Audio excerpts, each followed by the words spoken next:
Everyone has a unique gift, and Mike and Diana, host of the 1NELife podcast, believe that most people don't know how to use their gifts or what they are. Mike and Diana want you to see things from a different perspective and be true to yourself. The 1NELife podcast unites the world through art, fashion, music, and film. It inspires, motivates, and creates positive energy, love, and compassion to all communities and creates an equal playing field for all. On the 1NELife podcast, they cover topics like building relationships, overcoming adversity, habits of healthy people, and much, much more. We only have one life to live. Be yourself and live your truth. Add the 1NELife podcast to your playlist. That's the number 1NELife. Available on Spotify, Amazon Music, Apple Podcasts, and your favorite podcast platform.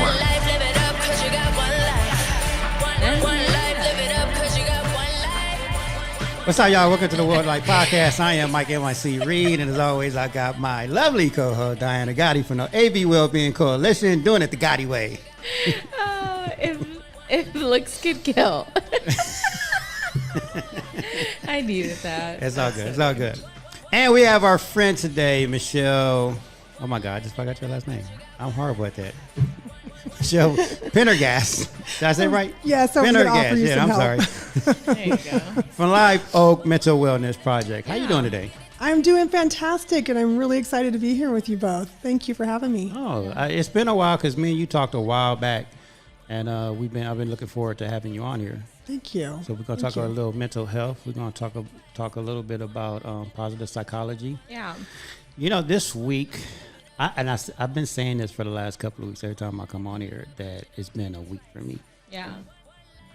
This week was a very challenging week. I know, you scared me yesterday. So Monday, I just had car troubles, right? And I've been trying to do everything myself because the dealerships right now are like, their prices are like ridiculous. I'm like, you know what? I need to learn how to fix cars. I've never worked on cars before. So I said, I'm about to do this myself. So I started working on my car, and then yesterday I showed you like a picture. And I had to tear like the whole bumper out, and like everything was just, the whole front of the car was just off because I had to get to certain parts. I worked on that car until like 10 o'clock last night, the whole day. That's crazy. It took me an hour just to take the bumper off. That's how many clips and screws, it was ridiculous. At 10 o'clock last night, I finally shut it down. I even had Marcy come over and help me. Shut it down at 10 o'clock, went in the house, tried to fix me something to eat, and I put something in the microwave, and do you know, half my house power just went out. Oh, no. What? Why? I have no idea. You should see my house right now.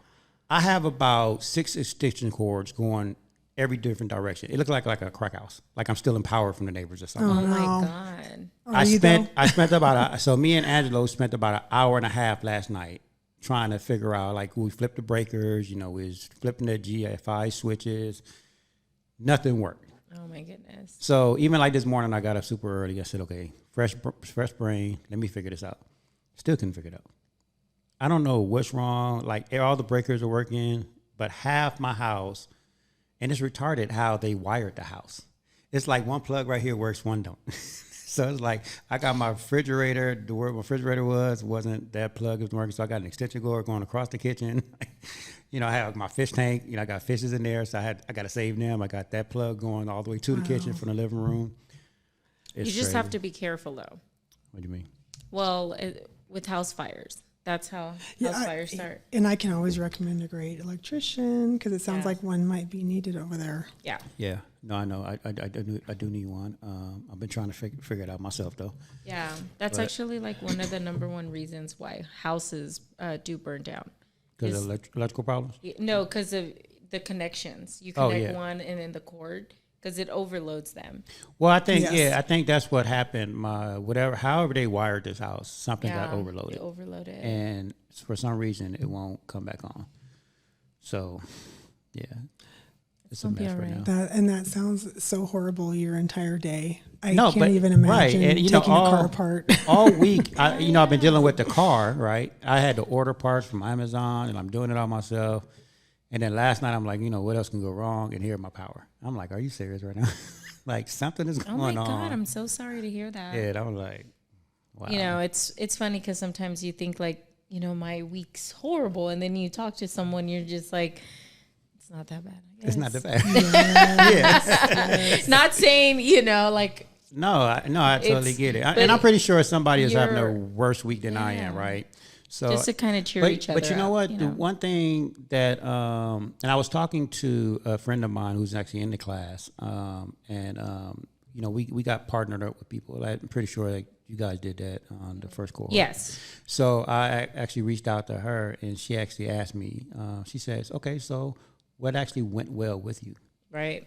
And if you really sit down and think about it, like there's a couple of things that actually went well last night. So I can't be too mad, Yeah. You know what? And I always try to look at it and look for the parts that I can be grateful for. I noticed if I get myself into a place of gratitude, it pulls me out of the anger and the frustration. So it's almost Right. like the faster I can get myself to that space, the less torture. Right. So myself through. that's what we're learning in our CAP class is, one of the things I think it was like last week, one of our lessons is like, ask yourself like what actually went well. So it focuses on the gratitude part of positive, it. The yeah. positive, yeah. So I That's had to do fantastic. that like last night. Like, Yeah. you know what? Okay. Sometimes we have to ground ourselves. Oh, yeah. Absolutely. And I'm having one of those weeks too. So you are not alone. It has Right. been a learning week. Yeah. So I've just been taking it all in as, okay, what can I learn from all this? What can I do differently? Yeah, what did I do good and what good happened? That's a good one. I like that a lot. It is. Yeah, I do. So tell us, Yeah. Michelle, Live Oak. Talk to us about that. You said that you're the co-founder. I'm a co-founder. I did yes. not know this. So talk to us about it. How did that come into This has been a passion project of mine for many, many years. It came into fruition officially last year in October, like a few days around my 20th year sobriety anniversary. Okay. So it's something that I've been dreaming, visualizing, and it actually came to fruition. I'm super excited about it. And it's all about mental health, mental wellness. We're actually having, can I share this Yes, event? please. Maybe you'll let me do it a couple times. No, you will. Oh, yeah. We're having our first event, our first fundraising event, this June 3rd. It's a 5K run walk. You don't have to run, you don't have to walk. You can just show up from 9 to 12 if you want. And there's going to be vendor booths there offering available resources for anything and everything for mental health that Saturday over at Palmdale Fin and Feather Lake. Have you guys ever heard of that lake? No, I haven't. Tell me more. Oh, yes. On Avenue S, off the freeway, right? Yes, but you know what? Interestingly enough, as I'm going through inviting people to this event, I'm hearing a lot of people say, "Oh my gosh, where's what? Palmdale Yeah. Fin and Feather Club? I don't know what that is. What is it?" They've been around since 1945. It's a private hunting and fishing club, and we all see that lake off the Yeah. freeway when you come in and out. So when I first moved out here, I used to ask people, I was like, what is that? Yes. And someone that actually told me, they was like, oh, that's a private lake. Yeah, Yes, you can go but let me fishing. tell you, people think it's for rich people, and nothing could be further from the truth. So I heard that when I moved out to the Antelope Valley back in 2007, and it intrigued me. So I went over there and asked some questions and thought, oh my gosh, this is reasonable. We can absolutely do this. So we signed up, and we ended up getting in a couple months after moving to the Antelope Valley. I have a few friends that have memberships for fishing. Yes, Yes, I know a So lot of it's people big. that It's big on fishing over there. Oh, yeah. huge. Oh, yeah. Yeah, I don't fish, I don't hunt. I just use the lake to run the path.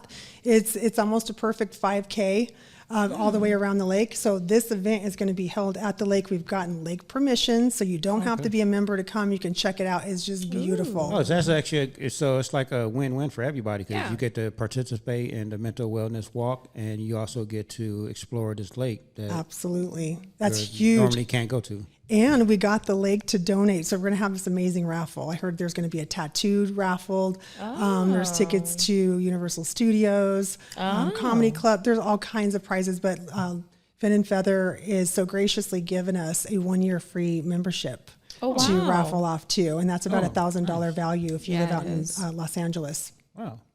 This is so exciting. Yeah, and not only that, but I love that it does start early enough that the sun won't be too hot. Starts at sign up and registration at 7:45, and it's done by noon, guys. Yes, exactly. So you can go do other stuff. Yeah, this is so much fun. And on Tuesday at the sheriff class, they were talking about the mental health department. And there's just so much of that here in our Antelope Valley that I love that there's organizations that care and focus on our well-being. And you know, you were asking me how I started, how this all came to fruition. I have several family members that have struggled with mental health issues forever. And I didn't know who to ask for, where to go. It was either go and call the police when things got to a crisis situation, go to the doctor. Those are the two things, and then maybe a therapist. But whenever we hit up those resources, there was never anything about who to call, where to go. I'm finding now, as we began this nonprofit, there are so many beautiful souls out there that started other nonprofits to help benefit mental wellness. So that's our main vision, is we want to bring individuals to all these resources that are available out here, and hopefully skip some of the really painful parts that myself and my family went through, just trying to get through and just live day to day with mental illness. Yeah. So I'm glad you touched on that, because there's a couple of things I want to ask you, but I want to first take you back to 20 years ago. You said you was a recovery. Yes, I'm a recovering alcoholic. And 20 years ago, I had a high bottom. I'm considered a high bottom alcoholic, but my bottom was at, I'll back up a moment. I learned that you could avoid a hangover if you just had a hair of the dog. So the hair of the dog is what bit me later on. You end up being perpetually intoxicated because you're constantly drinking to try to avoid a hangover. And my bottom was the day that I couldn't make it into work because I was too drunk. And my husband actually had to call for me. And that was just that was totally unacceptable, and life had to change. So from then I ended up going to rehab, and I'm sharing stuff here I've never shared before openly, this detail. So I just realized now that's part of breaking the stigma of mental illness, is talking about it. And I was actually adding to the problem by not sharing about it. Right. So I've decided, hey, it's all coming out. I'm going to talk about all of it because we need healing now. No, and thank you for sharing that, because that is very important. And I'm also learning how to open up about my mental health as well. You know, especially taking this CAP class. I feel like I have a safe place to go to and talk now. Yeah, like at first, and it's crazy because this week, our lesson is about listening. You know, we're talking about how do we listen actively and empathetically. And my whole thing is, when I never used to talk to people, is because I got turned off about when I used to try to talk to people and they really wasn't listening.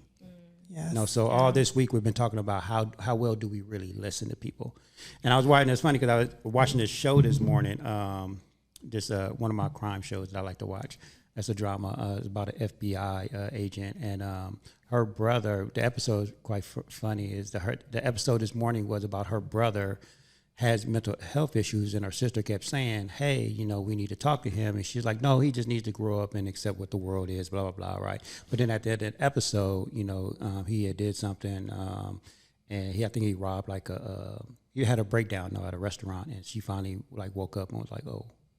Mental health is really real.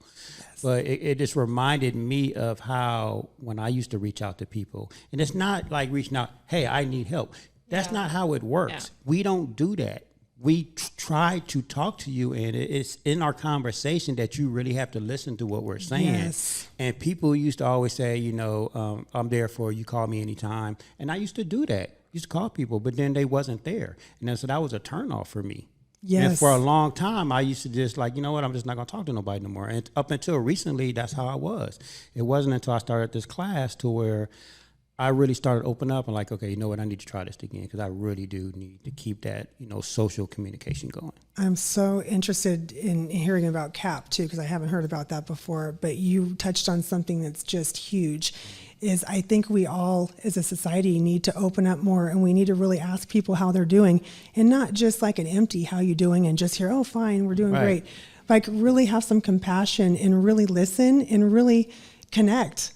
I think that's one thing. We're not connecting. It's all very fake. It's all very fast. Right. Is all get to the next appointment. And most people that are struggling, look like us, and they look, putting on a happy face, and you don't think anything twice about it.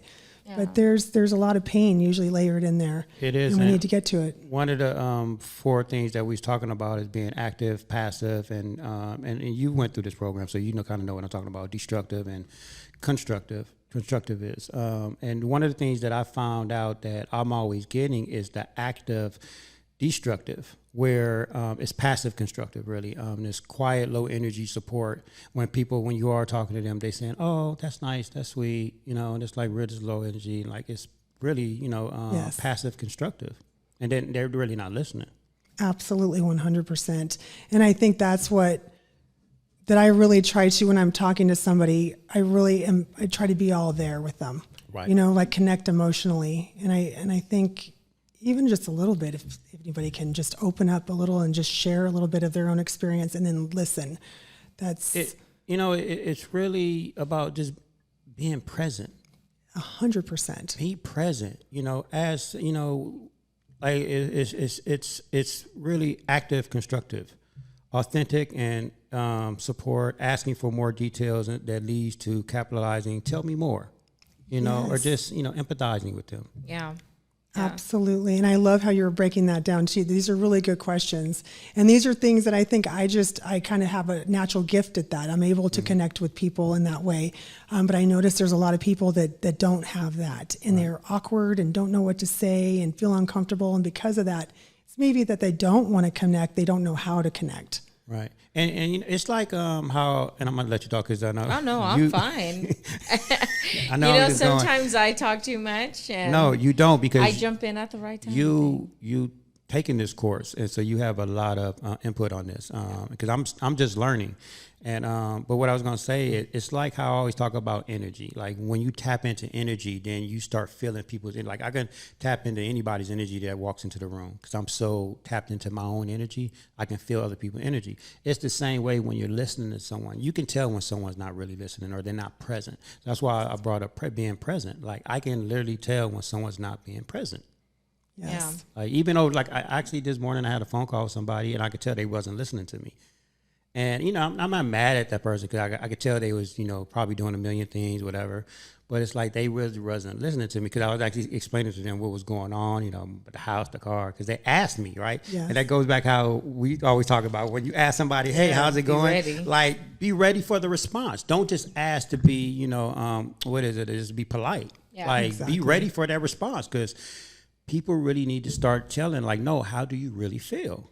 And so someone asked me, hey, how was the car? How are you doing this morning? And I was like, oh my God, but I could tell they wasn't present because I went on to the conversation and their response, I could tell by their response because they was like, they had brought up something that I said like 10 minutes prior. And I was like, so you just missed 10 minutes of that whole conversation.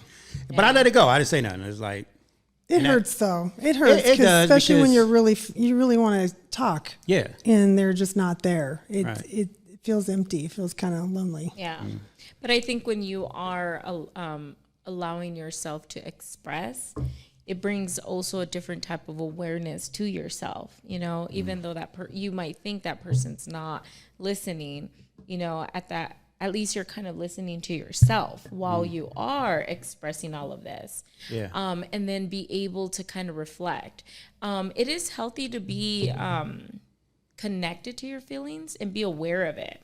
Mm-hmm. I think we struggle even more when we just are oblivious to it, right? And are like, no, everything is fine, and not allowing anyone to just kind of, I guess, understand where you're coming from. So I wouldn't say don't take it too, No, so in our Zoom class that we had the other day, one of the I forgot her name. Teachers asked me a question. She was like, how I said earlier, what's working well with you? Or she said, what's working well in your learnings of this week? And I said, the one thing that I'm really learning is identifying my triggers. Yes. Right? So like this morning, even though I didn't take it personal, like I did feel a certain way, like you said, Yes. it hurt. And A so trigger, yeah. I took that, but at the same time, I didn't go into anger or anything like that. I Yeah. just said, you know what, it's okay. I spoke up. I was expressing myself. If they didn't hear it, that's fine. It's okay.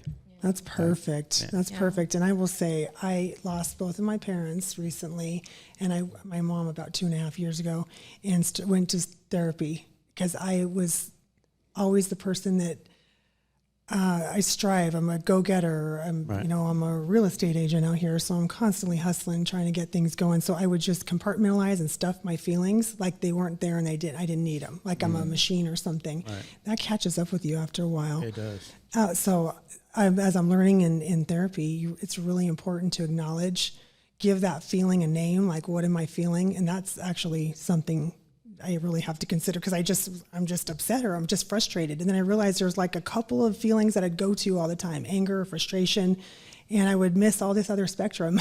So Yeah. it was just like as a habit of going to those things. But it's really interesting as you delve into yourself and the world of emotion. We all are emotional beings. Mm-hmm. Right. We're missing a part of our experience here by not acknowledging that, and it's growth. I got to commend you. That's growth that you were able to walk through that. That's what I'm learning in my therapy experience. Yeah, well, I used to go to therapy a few years ago, well, maybe 5 years ago. I used to go. I took like a therapy session, and I went for a whole year, and it did wonders. And it was funny because I think I told this story before. I actually went just to prove a point because somebody said you need therapy. I was like, no, I don't. I went and took a session. And then I fell in love with it. So it ended up being a whole year session where I just wanted to really go that one weekend just to prove a point that I didn't need it, but I actually did. But one of the main things that I took away from that therapy session is, and I need to call him. I check in with him like once a year now, but I need to call him because he always told me this quote. It said, buried emotions or feelings or something like that never die. Like they're always there. And he said, the longer you hold on to something or bury something, the bigger the explosion. At some point, it's going to come up because it's not dead. Yes. They're buried alive, but it's not dead. At some point, it's going to be an explosion. Yeah. And it manifests itself in ways like illness in our body, tension. I was constantly getting headaches. Mm-hmm. So, and that's, that energy's got to go somewhere. Yeah. So it's good to learn how to get it out healthy. But I think that's what therapy is conversation. Yeah. In reality, I mean, they're not really giving you these answers that you seek for. In reality, it comes through conversation. That's why it's so important to express what you're feeling, label what it is that's happening and be aware of that. And it's okay, I think, sometimes to even give yourself a few days, to really process it. But it's never okay to live in it.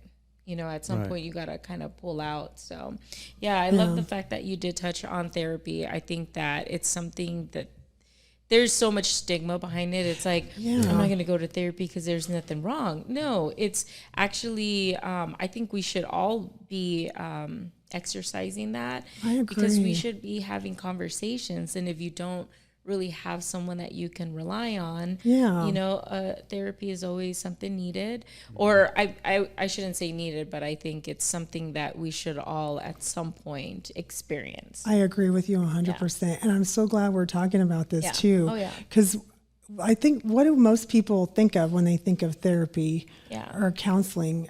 For me, it's somebody else giving me a third party, listening to me, and then giving me some tools, like coping tools, different ways of looking at things, different ways of dealing with things. And what's wrong with that? Yeah, it would always give me a different perspective on things. Like, well, I guess, I didn't think things through. Right. Or I just jumped the gun or whatever. And for instance, like when someone told me I needed it, I think a lot of, and I think I speak for a lot of people when I say that, it's the fear, right? Because when you do think of going to a therapist, you think of, okay, they're going to have me talk about my emotions and all this stuff is going to come out, right? And it's that fear of letting it out. But like how you just said, it's a good thing because they make you look at it from a different perspective. Yeah. Yeah. And once you start talking about it and you start seeing it from a different perspective, it's not scary at all. Not at all. It's like eye-opening. It's like, oh, wow. It's like one of aha moments. Yeah. Like, oh, yeah. Yeah. And I've learned the best way to deal with fear is just to open that closet and get over it like real quick. Just pull it out. Because once you get it in the light, it's not as scary. It's once we kind of keep hiding it and covering it up and burying it that it just kind of festers. Yeah. And then we beat ourselves up because only we really know it exists. You know, we Right. think everyone's going to know. Yes. Everyone sees it. You know, it's like the world is ending or caving in on us. Right. But it's just us. It is. little It's just hard on us. Yeah. us. Yeah. Being human. So where did your, I want to take you back again. At what age was you when you started like really caring about like mental health? What age? Well, let me ask you this then. Was it at a young age? I don't know if it was at a young age. No, I think it started after I got sober. I think that was when all the discovery of why I was drinking because I was trying to make myself feel better and cover up all these feelings I had. And when you took away the alcohol, I was left with all the feelings and I had to figure out another way. So I think that's what really started it. And then I really got into like more self-help. I love self-help stuff. I love figuring out why things are, how they work, and mentally, not taking apart a car. Right. I don't want to do that. So I got to ask you this, and you don't have to speak on it if you don't want to, because we already talked about that. Only talk about when you're comfortable. But your journey did start when you was a young age, because you started drinking for a reason. I did. Right. So your journey started at a young age. Yeah. Right? Yeah, that's a great question too. And it did. I think it was the way you asked me before. I wasn't really thinking about it. Let's just say I was reacting to my environment at a very young age. Right. And I came from a long line of addicts and alcoholics and mental illness. And so basically I was in just an environment where people were like bouncing off of each other and just like reacting badly to everything. Right. It just wasn't a good scene. But I could say that's most people's issue is, and they don't realize it because they think of their environment as like, oh no, this is where I grew up, this is home, this is family, right? But you know what? Sometimes those environments aren't good for you. You have to get out of your environment to change. Because the longer you stay in that environment, because I was the same way. I mean, at the age of 14, I left my environment because I was like, I didn't like what was going on. Yeah, and I took the leap. I don't know where I got the courage from, all that. I took the leap and I just moved out of the neighborhood and found something else. And somebody kind of showed me, but I was grateful for that. Somebody actually showed me that there's a different way. There's other things other than your little environment. Yes. There's a different world out there. And that was me too. I think at a very young age, I really wanted to learn how to get out there and make money and survive and support myself, that I wasn't happy with my upbringing. I wasn't happy. I wasn't satisfied. I knew that there was more. Right. So, and that kind of gave me the drive and dedication and determination to pull out and go do my own thing. And see, right. So like, even like for me, I did the same thing. I buried everything that was happening to me when I was a young age, growing up in the hood, right? But I went out there and I was been almost since I was 14. So I became a hustler real fast. I had to like survive on my own. I think that's why I'm like how I am now. Like I'm a go-getter. Like I just go get it. Like how I've never worked on cars before. This week I said, I'm going to do it. I YouTube all kind of videos. And I did it, right? Wow. But that's just how I am. But at the same time, it's a gift and a curse, right? Because the curse part of it is at a young age, I buried everything thinking I can control everything, thinking I can fix everything. And it wasn't, because I just didn't talk. I just threw it behind me. It was like, oh no, I'm strong. I can take care of this. And it hurt me as a young adult, because I started acting out, started hurting people that I really loved. And I didn't realize that up until like maybe a few years ago, maybe 4 or 5 years ago, when I started doing my mindset training. I was like, wow, I hurt a lot of people, including like my kids and, my ex-wife. Like I hurted a lot of people and I didn't realize that, because you don't realize that. You're thinking you're fixing everything and you're just being the man of the house, and like you don't see the hurt. Yeah, absolutely. No, I had like a trail of destruction, I could say too, is I took all that I was leaving, and because I didn't have any coping skills or a way to deal with it, I just started drinking, and I was doing the same thing, the same behavior that I left, I created in my new family.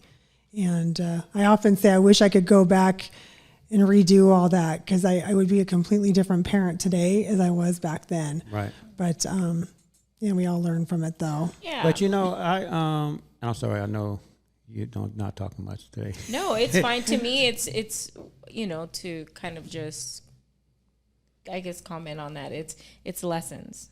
You know, they're really Yes. not failures. There's just lessons. Yeah. You know, in life, and sometimes we have to go through certain things. Not only that, but to be able to tell your story, to be able to give someone that guidance, that hope, or you know, just that understanding that everything's going to be okay at some point. Yeah. And that's, I think, and I know I was going to piggyback off that, because what I say is that I don't regret anything that I went through, because it made me who I am today. Right. Right. Even though, I wish I could have done things differently, but it actually made me who I am today. You know, and like my first wife, I have 2 kids with her. We're good friends. We was married for 25 years. And I used to tell her a lot that, you know, if I had the tools that I have now, I would have saved our marriage.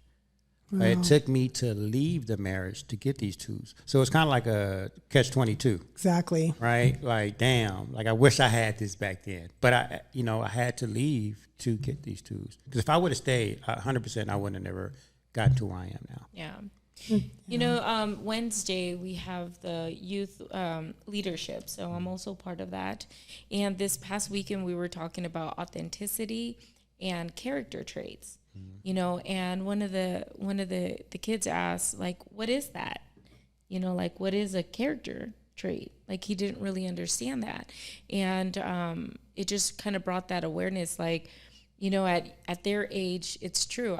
You know, like we all say that if I would have known the things that I know now, I probably things would be different. But that just is not our reality, right? Exactly. We can't live Right. in that what if.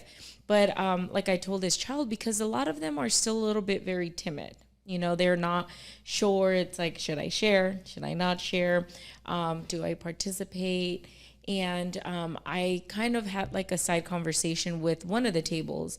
And then he felt comfortable enough asking me, like, what does this mean? What does that mean? I love it. And then I told him, you know, it's okay to not know any of this. Right. I said, because at some point it was new to me as well.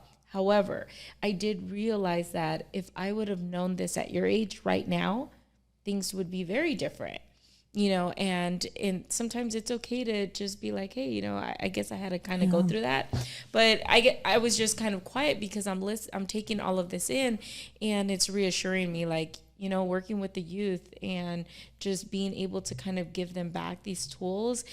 Our future is going to be okay. It's going to be pretty bright, but we do need to have these conversations. 100%. We do need to be vulnerable and let people know, like, hey, you know what? I didn't always have it all figured out, because some of some of the youth, or even, you know, people in their early 20s, they're still like, well, you have it all together. You know, like, you're so successful. You have all of this going on, but you have no idea what I've been through. You have no idea the things that I've experienced, you know? Exactly. And, you know, going back to this, having this space, creating this conversation, hopefully it's able to really, you know, give someone that sense of hope, like, hey, it's going to be okay. Yeah. You know? But, you know, I'm not absolutely. mad at the youth that they don't know it, right? Because it's part of all our journeys. Like, Oh, yeah.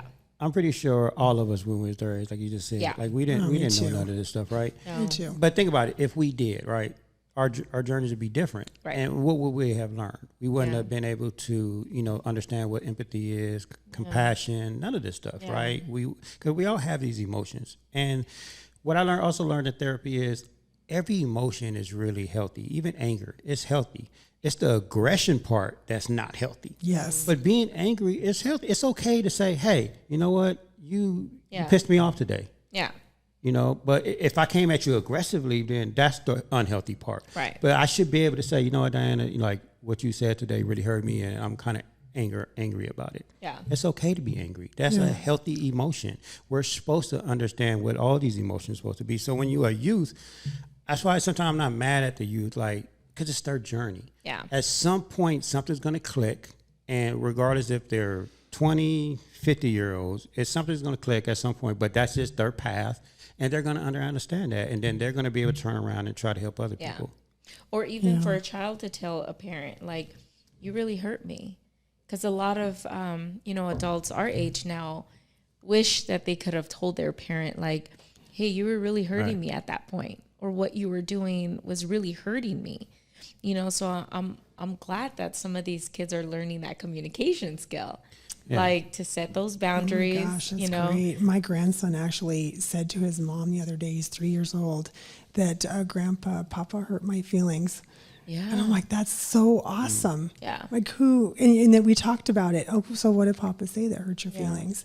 And I guess it was the way he locked him into the car seat or something. He wasn't talking to him through it, and he was just doing it. I'm like, that's really, that's great. Right. Yeah, because like my parents' generation, it's like, you're a child, what do you know? What your child? Oh, you just sit there and be quiet. Yeah. You're seen but not heard. Yeah. Oh yeah, and I think we've had conversations about that, and it's beautiful how a child could say, like, why weren't you talking to me? Because a lot of people don't talk, or don't create those conversations, or even at dinner, like, how was your day? Let's just like get it all out. A lot of people just go on day after day after day, just keeping it all in, hoping they could have just. What I always say, I always say that at a young age, we was always taught only speak when you're spoken to, but we was never spoken to. Exactly, because we're supposed to be quiet. Exactly. So we were never taught. We're never taught these tools, and how to communicate and how to deal with your feelings. Because, especially for men. That's not manly. Right. You're not supposed to cry. You're not supposed to be feel tough. emotions. Supposed to be That's not. Oh yeah, there's so much stigma behind that, and that's why I think like later on, men are like, I don't know how to process what you're feeling. Like I was always told to just. And what, to be honest with you, and I think that's one of the things that I'm struggling with right now, even though like I'm being more open about my feelings, and even lately on this show, I've been, opening up more. But sometimes, even though in my mind, I say, okay, I want to talk about something, I don't know how to express it. And sometimes when I'm talking, I don't know if it's coming out correctly. Yeah. Right. Emotions are kind of messy, though. You know what I mean? So I don't know if you can actually express it the right way. Right. Like I think you just go on your gut, you go off your heart, and you just do it. And if you didn't like the way it landed, and do it differently next time. But I think it's nothing is sexier to me than someone that is open and honest and authentic and just kind of raw. I have so much respect for that. Yeah. So I really think it's awesome what you guys are doing. Yeah. Thank you. I love how you said the authentic. One of the questions was that, like, how are you authentic? And they didn't know. Although one answer was being real. Mm-hmm. And then we're like, but what does being real mean? I go, how would you describe authentic with being real?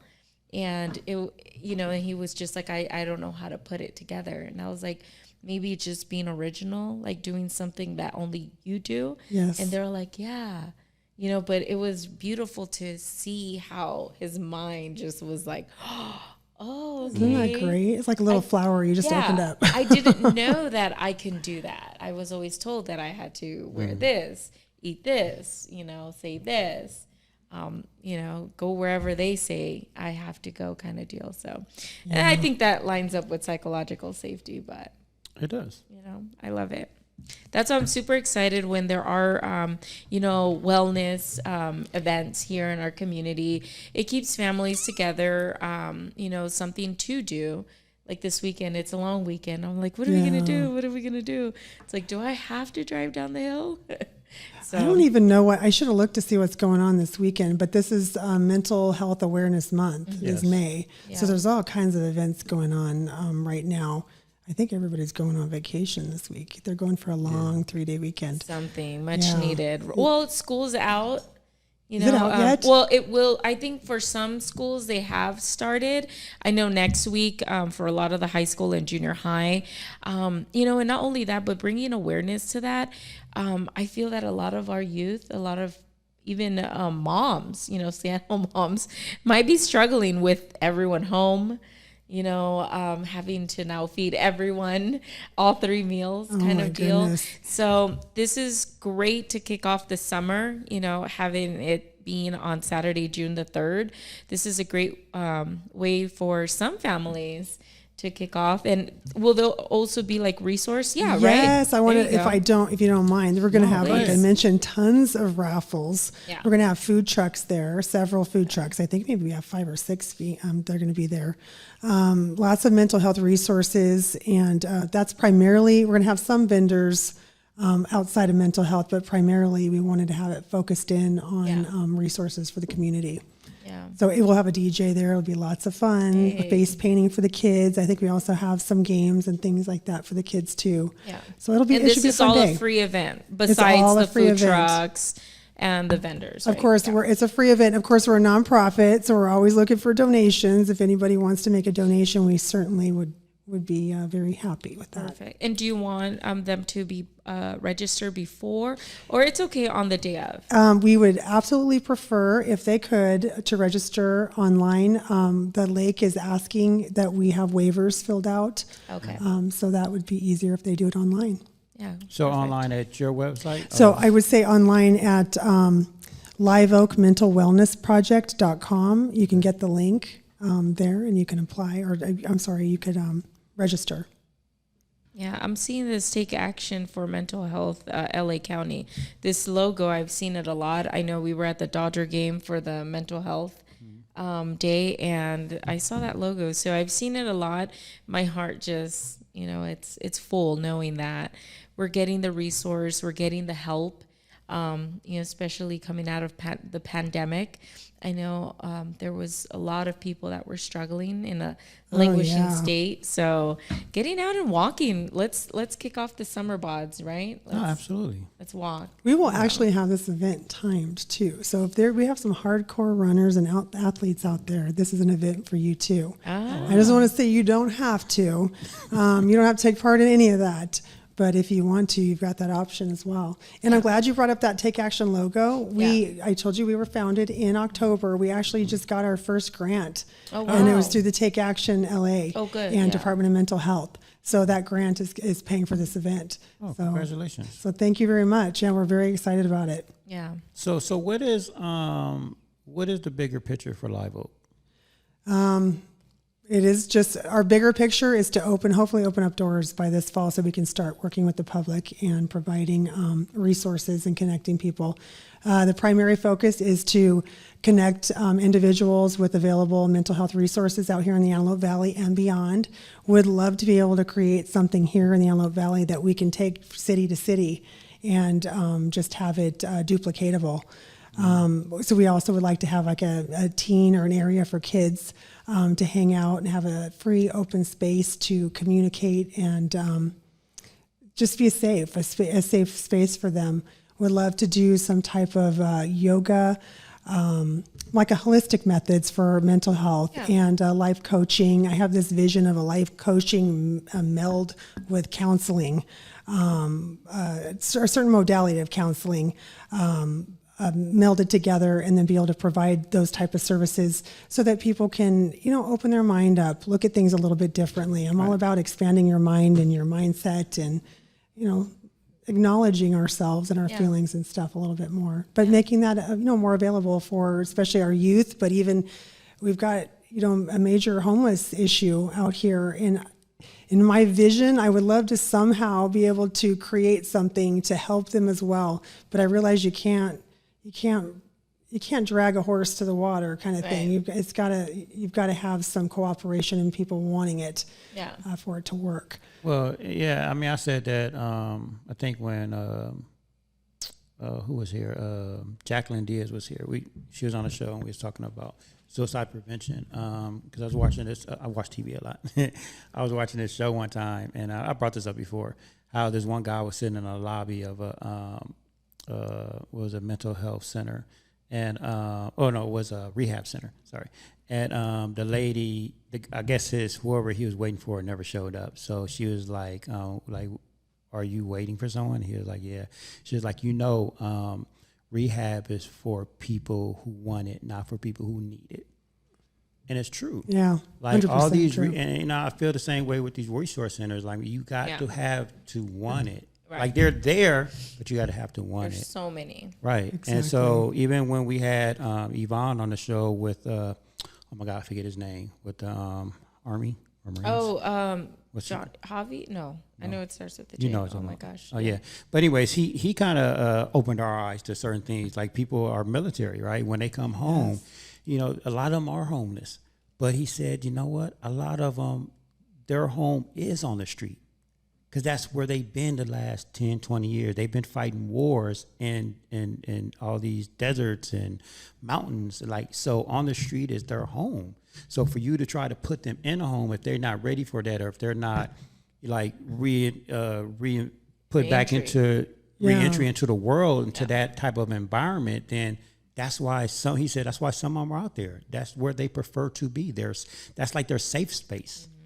But we don't think about that. We think about, oh no, let's get you into a home because we're in a home. Yes. But we're not thinking about their mental health and where their safe space is. And meeting them where they're at too. Right. Because I know there's a lot of people too that can't handle the daily grind like we can't handle having the overhead of the amount of bills. Right. And being responsible for a vehicle and putting gas in it and getting it fixed and, you know, all of those things that a lot of us just do naturally. Right. That's overwhelming. It is. To many. Especially since someone that's been in war or not even in war, but just in that type of environment for years. Yes. They just can't expect to come back and just be like us again. Yeah.